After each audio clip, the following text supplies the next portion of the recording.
All right, welcome to another episode of Talkin Dodgers, your ultimate Dodgers fan podcast. Today's topics, we're talking about Shohei making his spring training debut. Matt Kemp is returning to the Dodgers as an advisory role. Walker Buehler, we find out, didn't complete his rehab training on last season, which we all figured that. Bellinger's return to the Cubs, and Outman and Muncy show some power. All right, before we get started, if you like what you're hearing, and you want to hear more, please click the like, subscribe, and follow buttons and give us a thumbs up whenever possible. Also, check out our Patreon page at patreon.com/rotyourbrainmedia.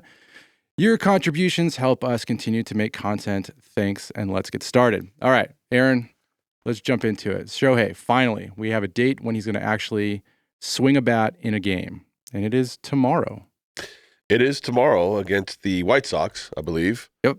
And this is highly anticipated, of course. And Freddie Freeman, as a matter of fact, the other day, I want to say it was after the first game, I saw an interview after he was done for the day, and he was basically hinting at that. So they all kind of knew it was happening. And, of course, us as fans were like, yeah, let's see as much of him as possible because we're seeing videos, right? I mean, he's on the backfields. He's hitting BP.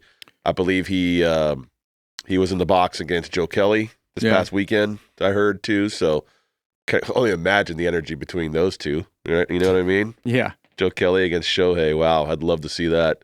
But yeah, man, very exciting. Very exciting. I mean, highest paid professional sports athlete ever. And he's on our team and he's ready to go. There's no situations with his elbow. And he's just going to focus on hitting this year. And to me, that's...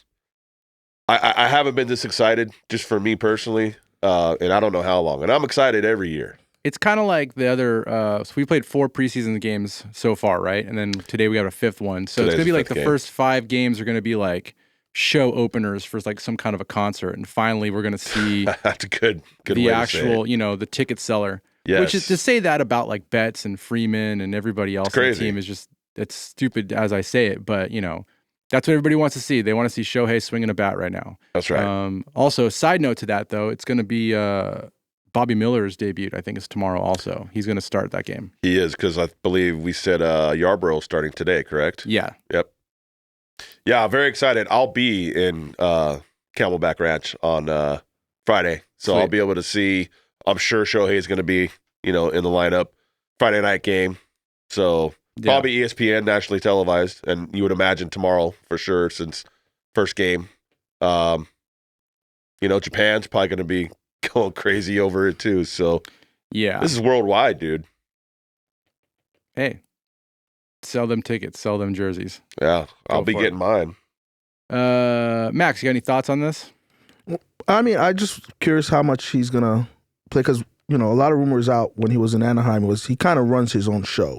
Right, in terms of... It definitely seems like that. Like, this is when I play, this is when I train, this is when, how he does everything. So, right. Be interesting to see how many games he actually decides to play, coming. So every one of them is definitely a must watch until the opener. That's going to be the exciting thing. Because, I mean, not only do I want to see him, but I don't want it to have him play with one of those typical... spring training lineups. Yeah. Where, like I want to see him at least with a couple of guys in there for protection. With Mookie and Freddie Freeman. So you can kind of like get a real taste of how hard is a pitcher going to have to deal with those first. You want to see batters. Real in-game, in-season type situations. It might be a little too early for that, but that's what I want to see. I want to see how daunting is managing that lineup going to be. Yeah. For opposing pitcher. Yep. But they always give you those funky spring training lineups, and you're like, oh, come on, man. Right, because you'll have, I mean, just so far I've noticed in this past weekend with these slate of games, there was 4 or 5 guys that are like last year, the highest level they were at were rookie ball. Yeah. So I know what you mean. Yeah, but especially in the beginning of spring training, you get a lot of those young rookie ball guys. Absolutely. And in a couple of weeks, they won't even be up here. Yeah, they'll be going to their designated spots. So, yeah. So that's what I want to see with Ohtani. Yep.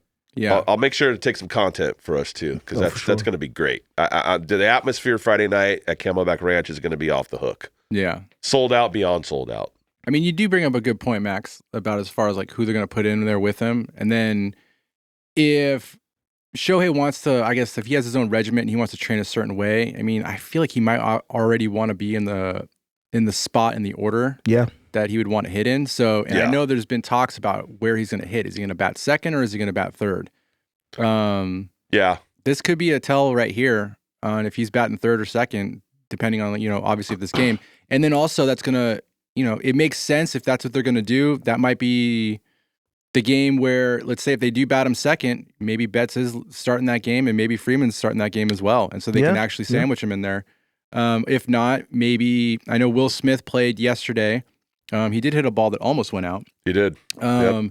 Maybe I haven't looked at who's playing today, but maybe Smith's got the day off today. And maybe if they're batting Shohei third, Smith is batting behind him just to give Smith an idea. I feel like this is the time to kind of experiment with the lineup. But if he's the person that wants to be in a certain situation or a certain spot, it's time to start, throwing people around him. It is, because you figure it's less than 3 weeks now for opening day in Korea. And they got to leave. I forget their actual departure date, but they do have 2 games against the Korean national team before they play the Padres there. Wait, isn't there, you name the group that follows them around. What's the name of the group? Oh, Pantone 294. Yeah, you're not following them? You don't have the departure I date haven't already? I haven't seen anything in a couple of days, but I'll have to go and check it out. Yeah. Okay. Yeah. All right. Yeah. Let's move on to topic number 2. Okay. Let's do it. Let's talk about Matt Kemp. Matt Kemp is returning to the Dodgers in an advisory Big role. fan. So I mean, I didn't look at much of the details of it, but we did talk about Matt Kemp a little bit last episode as far as being one of those Dodger homegrown players that we thought would never go anywhere. Like that wouldn't go to a different team. And then obviously he bounced around a little bit. He went to, I think, the Padres, the Braves. Then I think he came back to the Dodgers, and then I think he ended up with Cincinnati. Cincinnati. Yeah. And I don't even think he even played the full season. No. Cincinnati, then Colorado.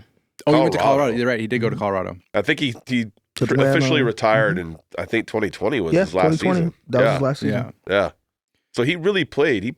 15 years. Yeah. That's crazy. Kemp's he's kind of I don't know, like, you love Matt Kemp when he was a Dodger, but then it's also, it's extremely weird the fall off that he had, because, I mean, in 2018, when he came back to the Dodgers, he was like one of the better hitters. He became an all-star, and then all of a sudden his defense became, it was already it was a conversation when they got him, right? Because he was overweight, and then he lost a bunch of weight and before he showed up for spring training. He earned a spot on the Dodgers. But they always talked about his defense. They tried to hide him in left field. Right. They said his arm wasn't that good, his range wasn't that great, which was crazy because when he was with the Dodgers, I mean, he won a Gold Glove. He did. In center field. Wasn't that the year that he almost won the MVP, 2011? Yeah. I think that was what it is. And twice he won Gold Glove. Yeah. Twice? 09 and 2011. Yeah. 9 and 11. Yeah. So it always seemed weird to me that his defense fell off that much. Because I don't remember there being any conversations about his legs. I always remember the conversation being about, obviously, when he ran into the wall and messed up his shoulder because he didn't know how to slow down. I remember that. That was really weird. Yeah. So when they got Ethier, because Ethier has an advisory role also, right? Or like kind of like more of a coaching role, mentorship kind of deal thing. Is that the idea that they're going to do with Kemp? Or do you think he's just going to be just hanging out and just picking up the paychecks and just showing up to games and stuff? Well, I mean, let's see, right? Let's see. I mean, I'm pretty sure they're going to be focusing on the development of guys like Miguel Vargas and, the younger guys who are teetering to see if they're even going to make the 40-man. But I love it, man. Bring back that old school Dodger from a different era, different ownership even, you know what I mean? Yeah. And have them, I mean, Ethier played, 13 years? 12 or 13. 12 or 13. Yeah. Kemp 15. So you got a lot of experience there. Yeah. They both played in World Series, and they know what it takes to be a true professional and have success at it. So yeah, I can't wait to find out who Matt Kemp is going to be working with. And, I'm sure he'll be around the complex at Camelback, and then once the season starts, he'll be available for interviews and things like that. So those are some pretty good years that we had there, 06, 07, 08. He had his best years, obviously, with the Dodgers. Oh, yeah. But, looking at his body of work, I think we're all got jaded because of the performance enhancing drugs in the previous generation. Yeah. That dude's played high level for a long time because his numbers were pretty consistent. Yeah. Even after he left the Dodgers, he was, he's going to give you 20 home runs to 80 and 100 plus RBIs. Correct. And physically, he wasn't a skinny guy. No. So you will slow down over time unless you're using something else. Well, and they cracked down on a lot of that stuff. They and did. he kind of left when he was supposed to leave. Yeah. Because like in 2018 he had 21 home runs and 85 RBIs. 2017, 19 home runs, 64 RBIs, and then it's time to go. Yep. If it was 10 years, 15 years ago, he probably would have had a resurgence. Because of creams and stuff like that. So. Oh yeah. Well, I feel like he fell off because that was after the injury that we were talking about. When he ran into the wall, it was like, if I remember the game correctly, he's trying to get a ball that there's no way he could get, and he doesn't even slow down. He just runs into the wall. Like, there was plenty of time for him to slow down. And then I remember a couple plays later, he tries to dive for a ball in front of him that was no way he could catch it, and then he ends up hurting himself even more, and then they ended up taking him out of the game. And that was, I want to say, I think that was like 2012 or something like that. And I think that's pretty much when he started to slow down just a little bit athletically. I know a cream that would have helped with all that. Yeah, right. Yeah. You have some of that cream, Max? Helps you with recovery. That's all I have to say. I might need some of that after my workouts. Yeah, no, very exciting to have Matt Kemp back. True Dodger. And, even through the years, I'd follow him on social media, on Instagram, and he'd always be repping the Dodgers. Like, no matter, like, if he was even on another team, it seemed like he just always wanted to be a Dodger. It's just that respect factor. I remember when he went to Atlanta, though, he made a comment about finally being in a city that's a true baseball city. He made some comment like that, which was just kind of a rub against the Dodgers. But then when he came back to the Dodgers, it totally was a rub. When he came back to the Dodgers, though, I think he came out and said that one of the saddest days was him getting traded from the Dodgers, or not, like going to a different team. Like, he wanted to end his career with the franchise. Right. Yeah. Yeah. It's interesting. So I know Max, you're the stat guy, but so in 2011, the year that he didn't win the MVP, that he should have, came in second. He batted 224, 39 homers, 126 RBIs. 324. What did I say? 224. 324. Sorry, 324. 39 homers, 126 RBIs, 115 runs, 40 stolen bases. Wow. He had a 986 OPS. Wow. And 8 WAR, which is ridiculous. That is WAR. Yeah.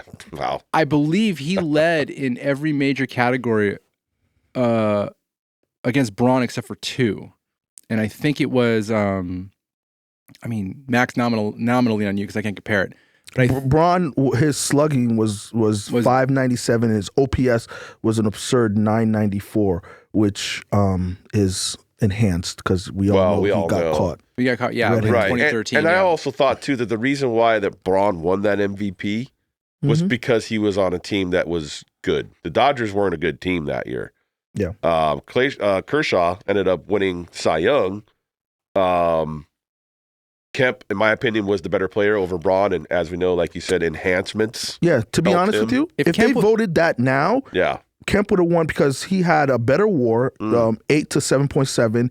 He had more runs, more hits, more home runs, more RBIs, more stolen bases, more base on balls. Nowadays, they don't care about the team's record when they're selecting MVPs. Right, but it really starts with WAR. Right. WAR is the number one category most of these sports writers and people look at, and then they look at the rest of the body. So he would have easily have won MVP. I mean, I'm not going to lie. I was looking forward to that announcement, that offseason. Because, they take like every week, it's like manager of the year, rookie of the year, pitcher of the year, Cy Young. Yeah. The very last one is MVP, and they announced that Ryan Braun. I was pissed for about a week. I'm like, are you kidding me? And then, we find out that Ryan Braun was cheating and all that, and Kemp wasn't. So, and talk about a fall off the cliff. I mean, we don't know if Kemp wasn't, but we're pretty sure he wasn't. Yeah. Maybe he had those. If you would have hit that 40th home run, he didn't get caught. If he would have hit the 40th home run and he would have been the 40-40 club, he would have gotten it. Yeah. Oh yeah, easily. Yeah.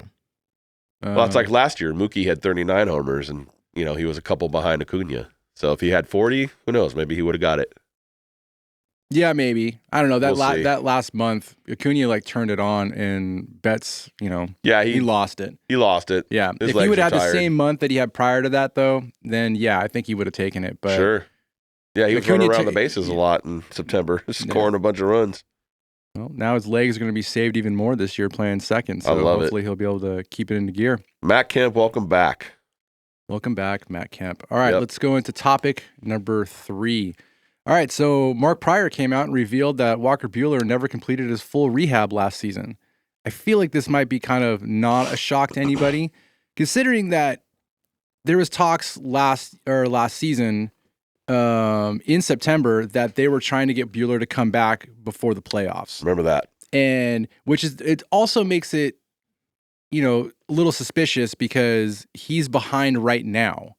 And so if you were that close to being able to start games in the regular season in September, now we're all the way in the end of February, and you might not even pitch a rehab game at all. Actually, I don't think he's not going to pitch a game at all in spring. No. They're not anticipating him coming back for at least another month or two now. At least. So I think, and I don't know, maybe they did say this somewhere, maybe you guys saw it and I didn't see it, but maybe something happened while he was trying to push to come back for the playoffs, and then he re-aggravated something.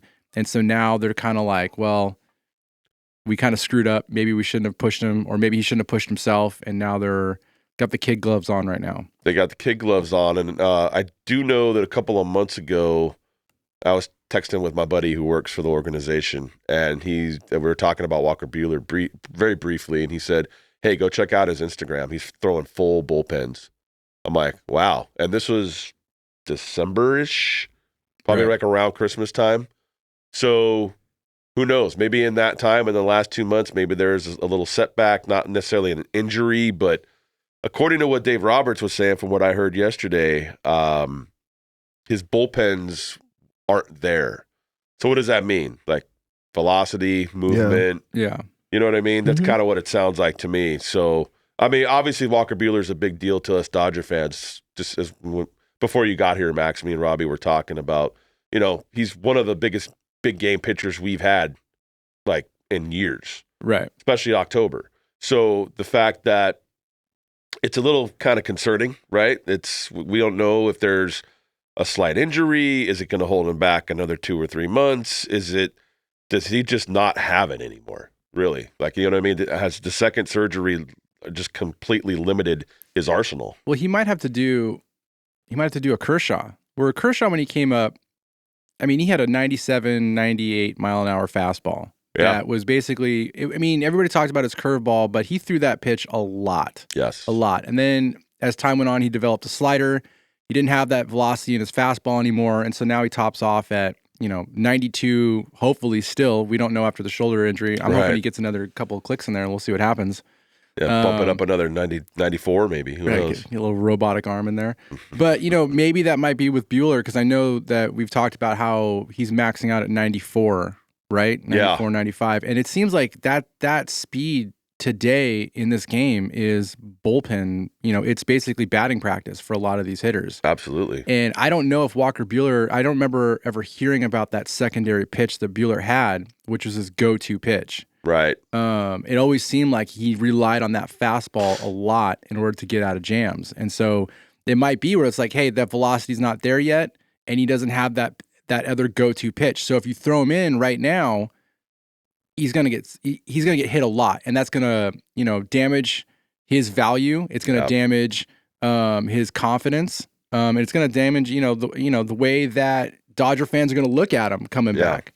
So I think it might just be a velocity thing. I mean, I'm hoping it's just a velocity thing. Hopefully. And they're hoping that he's still, they're hoping that he's going to get that speed back. It's just not there yet. Right. And then maybe they're like, hey, we just got to make sure we have that other secondary pitch good to go. Then you just got to change up. You're not a power pitcher anymore. You might have to be a little bit more of a finesse pitcher, right? Yeah. And maybe it's not 58% fastballs through his pitch arsenal through the whole game. Maybe it's 46% fastballs and 25% sliders. I know he's got a pretty decent curveball. I know he was throwing a changeup. So maybe, who knows? Maybe he's just not focusing on those other pitches and his fastball is just a little lackluster right now. So, you know what? If they need to push him back a month or two, I think we'll be fine. We have so many arms. It's Max, That's the good news, to be honest with you. You got the arms, and you have an offense that can carry subpar arms. Absolutely. throughout the we showed season. that last season. You know, for so sure. so you need him at the end of the summer, heading till fall. That's when you really need a guy like I mean, that. if he came back, even I'd be okay with him coming back, like around the time Kershaw comes back. Yeah, it's like you got Save their arms. Yeah. bring him back after the trade deadline. It's Maybe- like you made 2 big moves, Right. And they're good to go. Hey, Max, do you have a stat on Buehler's pitches? Like how often he throws which pitches and stuff like that. I That'll give us get an something like idea that. of what his secondary pitches. would. It might be. I know it's not. I don't think it's a changeup. He might actually have. Maybe he's got a decent slider. He's got a decent slider from what I remember. Yeah. He had a curveball, and His repertoire, 4-seam 35% of the time, 35. Okay. a cutter 25% Cutter, of the that's time, what I'm thinking of. Cutter. Yeah. the curveball 17% of the time, a slider 11%, changeup 8%, and a 5% sinker.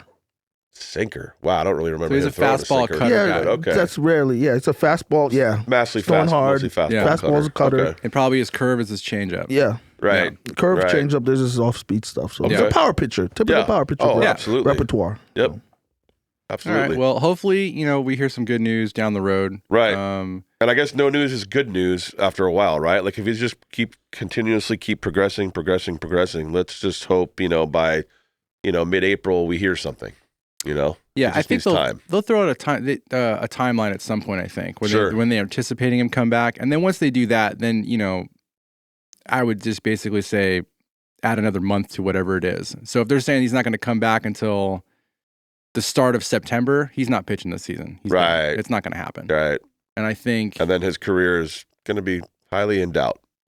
I don't know if someone will pick him but up. he's 29. yeah. he'll He'll get be a 1 year affordable in summer. arbitration. Yeah, that's true. He'll be affordable in because he's still arbitration eligible. I believe. Yeah. Is he? So, yeah. I thought this is his last year. Let's see.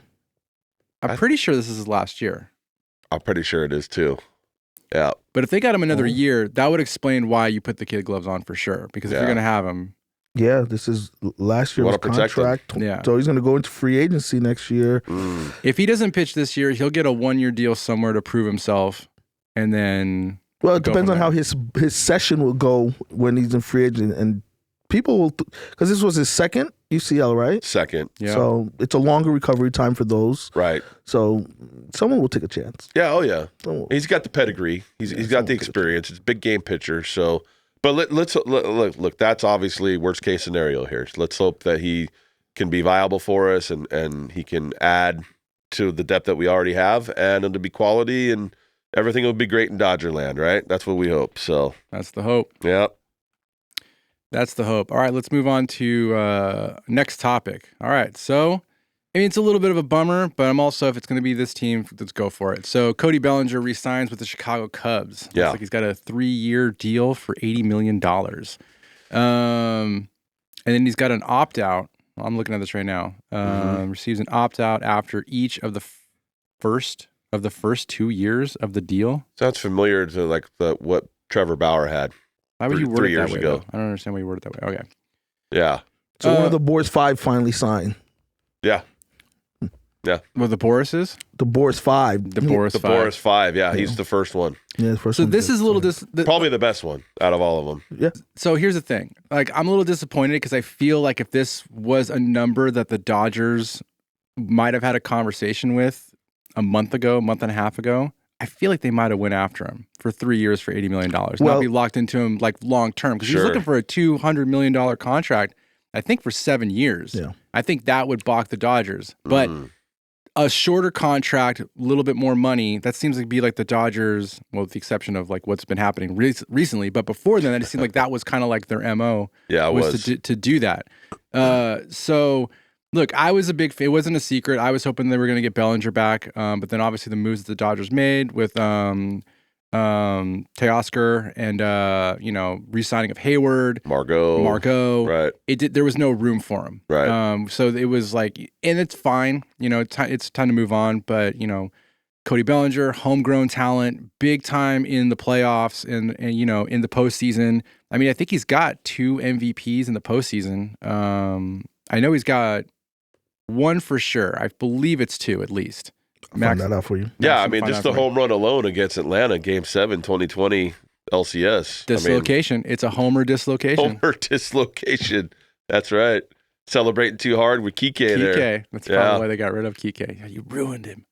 Right. But you're comparing him with to. Would you rather have Cody for this a 3-year $80 deal or Teoscar Hernandez on the 1-year deal and flexibility during the offseason? Well, there's a difference between Bellinger. That's a huge point. Yeah, just a salary. It's a salary. It's 23 to 26 whatever million. Mm-hmm. I'm looking at it from that point of view and outfield kind of playing position. So which do you guys would prefer?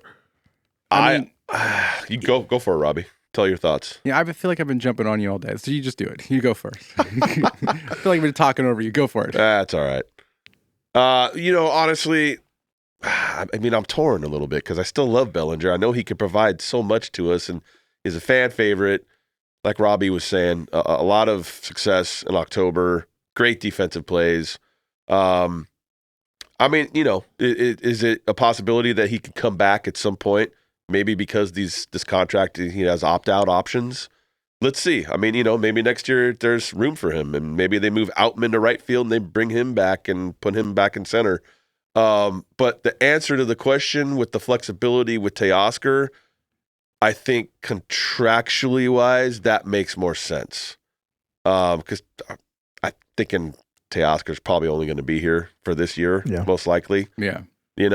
So most of the outfield is only here for 1 year. Yeah, I mean, Hayward's probably not going to come back next year. I mean, unless he just has an absolute beast of a season like he did last year. And the Dodgers give him more of a long-term contract. He is 35, so we have to be aware of that too. Bellinger's 27, 28? 28. Right. He's gonna on July 13th he'll be 29. July 13th. Right. Okay. Well, I mean, he's definitely in his prime now. Yeah, I mean, I'm glad to see that the Cubs went back to him. I know he provided probably a lot in the clubhouse with them last year, and he was even in talks of MVP like midway through the season last year. He was fifth in voting, I think. Right. I mean, that's great. I mean, it goes to show you that the Dodgers just aren't. Let's just get the highest paid free agent and throw all this money at him, right? The development of the players is there, and it's been there for a long time now. So he was 10th in voting last year MVP, and he was 10th in voting. The NLCS MVP in 2018. That's right, 2018. That's it. He only has one. Yeah. Just one. But I thought he had one of the series in 2020. Didn't he have one of the series in 2020? No, I'm pretty sure that was Corey Seager. Yeah. No, Corey Seager had the World Series. I think he got both. He didn't get it in either one. But he does have a nice resume on it. He has an MVP, Rookie of the Year, Comeback Player of the Year last year, Gold Glove in 2019, 2 Silver Sluggers. I mean that's pretty impressive. Good. Yeah, he's been in the league. This is year 8, I want to say, or year 7 or 8. So that's pretty. This is going to be year 8. Yep. So that's pretty good, and that's a nice start, right? What do you think, Robbie? I mean, pretty much a lot of stuff you just said. It's he provided that clutch. I mean, I know the last 2 years he was with the Dodgers, like the average was just ridiculous. And I know injuries had a lot to do with that. Injuries had a lot to do with it because and I think he had something similar that Kemp did, where it takes 2 years to really develop that arm swing again, and to be able to get that elevation on your bat swing and stuff like that. And that's kind of one of the other reasons why I was bummed when they got rid of Kemp, because we knew that, and I think he had a better year when he went to the Padres. I don't think it was super great. But I think it might have been a little bit because he was bummed that he wasn't with the Dodgers. But with Bellinger, sure, he had a chip. It was this last season was the time where he should have been fully recovered, and in a way he showed it. I mean, obviously, I think the power wasn't fully there again, but he had a decent batting average. I believe it was in the 300s. I think he had 17, 18 homers, 90 RBIs. Max, correct me if I'm completely wrong. 26 homers, 97 RBIs, and a 307 batting 2 out of 3. average. I got 2 out of 3. We're going to say 2 out of 3 right now. That's actually, I mean, for him to hit 300 again, he hadn't done that for the Dodgers since 2019. Yeah. So. Yeah, and most of that was basically the first half of 2019. It was. Remember that. He was on fire the first half, and he had such a good first half. The second half, it just made up for it because the second half was not that great. The power numbers were there, but the average definitely dropped. He had 30 homers before the All-Star break, or right at the All-Star break that season. Yeah, it was pretty ridiculous. Yep. But going back like to what you've done for me recently, the last 2 years, like it wasn't his offense was not there, and they kept messing with his batting stance, and I think it came out that he just didn't want to do that anymore, so he went back to his old batting stance, and I think that maybe might have rubbed some people the wrong way, or we just interpreted it that it did. Who knows? So when it came time, because he was still under arbitration last year, they decided not to give it to him, and that's why he went away. Because I think he was owed $17 million in arbitration, Right. and the Dodgers didn't want to pay it. I think they offered him a $10 million or something like that to stay, and then he, went to the Cubs, and I think he got somewhere close to that over to the Cubs, or like close to his arbitration numbers, and he treated it as a bounce back year. And it's sad that he didn't do that with the Dodgers. Offense. There was always a ceiling you were hoping he was going to get back to, but his defense was always there. His defense is always elite. His defense was always Gold Glove, and if it wasn't for the center, if it wasn't for what's his name with Padres, what's it? He's like almost like Bellinger, where his offense was not great, but his defense was always there. He was basically the center fielder, Gold Glove winner. Oh, you're talking about Trent Grisham, from the Padres. Yeah, he's really good also. Yeah, if it wasn't for Grisham, I think Bellinger might have had like maybe another 1 or 2 Gold Gloves under his belt. Definitely. Yeah. But I'm also not even sure that he even got the Gold Gloves. I'm just throwing it out there. I'm just assuming. No, Grisham's one of the top defenders. Yeah, for sure. But I don't know if he got the Gold Gloves. I don't know if he's been winning Gold Gloves in center field. Right. If he won the ones that Bellinger didn't get, it doesn't matter. Either way, it bums me out. He's not with the Dodgers, but at the same time, change is difficult, and he was never my favorite Dodger, anyways. So it's not like I'm crushed. It's not Mike Piazza all over again. But I'm glad he's with the Cubs. I've always liked the Cubs. I've always rooted for the Cubs. Like as far as like underdogs, 100 years, man. Come on, you guys got it. You got your win. Stay competitive. Right. It's fine. You're in a different. You win your division. Just when we play in the playoffs, we just destroy you there. That's just kind of my take on the whole thing. And not to bore you guys with ridiculous stats, but one of the big stats these high analytical organization uses hard hit ball. And even last year he had good numbers, but if you dive deep, his hard hit rate over the last couple of years has dropped dramatically. And last year, even though those numbers look good on the surface, his hard hit rate dropped again. Right. So that scared off a lot of these high analytical teams, especially when Boris is coming around and saying, "Hey, like you said, you got to give this guy a huge contract." Yeah. And then they nitpick now and be like, "Well, he wasn't hitting the ball hard. He only had I looked at it, was 31% hard hit rate last year. The year before was 38. The year before that was 34. And then when he was back, when he was solid with the Dodgers, we're talking about 42, 49, 44, and 48. Wow. So he was those are high drastically, 40s. yeah. He was smashing the ball. Yeah. And now the last 3 years, those numbers go down. So that kind of scares off these analytical departments. Like, what's up? Well, so I could see why the Dodgers are like, you know what? Let's move on from a guy like that. Camera here. Especially with Boris calling for huge contracts. What are you doing here with camera, man? I have no idea. Sorry. Well, here's how I'm looking at it, and then we got to move on. This is what my hope was. I know, Max, you brought that up. So the last 2 years before this most recent season, I feel like he was rehabbing still. Yeah. So I give him that. But if you look at what he did last season, I think maybe he just wasn't swinging for the fences. He was looking more for contact. He was looking more for that average. So that's why the average went up. Yeah, the average went up. So the average went up, and he didn't hit 30 home runs or whatever, but he wasn't swinging for the fences. I mean, he got 96 RBIs because he hit in the clutch. That's a great dilemma. These departments, they want you to smash certain positions. They do. Because they don't care if you're batting. Like, what's the guy in the Marlins who almost hit like 400 last year and nobody cared? Luis Arise. Nobody cares. That's what I hate about the analytics. Like, the guy batted 300 and had solid numbers. They don't care. You got to be like, a power you want it to hitter. look good on the back of your baseball card. It's way extra nitpicky these days. Yeah, it's like, but he's an outfielder. He has to hit 40 home runs. Like, come on, guys. Hard hit rate, it needs to be 40% or higher. Yeah, it needs 40% or higher. Come on, guys. The guy had a solid year. Yeah. All right. Well, good for Bellinger. Absolutely. At least he got somewhat of a. I mean, he got $80 million, so you got your payday. Wasn't your $200 million, but you still have. Hernandez last year. You want to hear his hard hit rate last year? Yeah. 49.6. The year before, 53.3. He murders the ball. Wait, this is Hernandez? Yeah, he murders the ball. He's got a lot of hard hit balls. Yeah, he murders the ball. He's more of a line drive guy. Yeah. All right, let's move on to the last topic.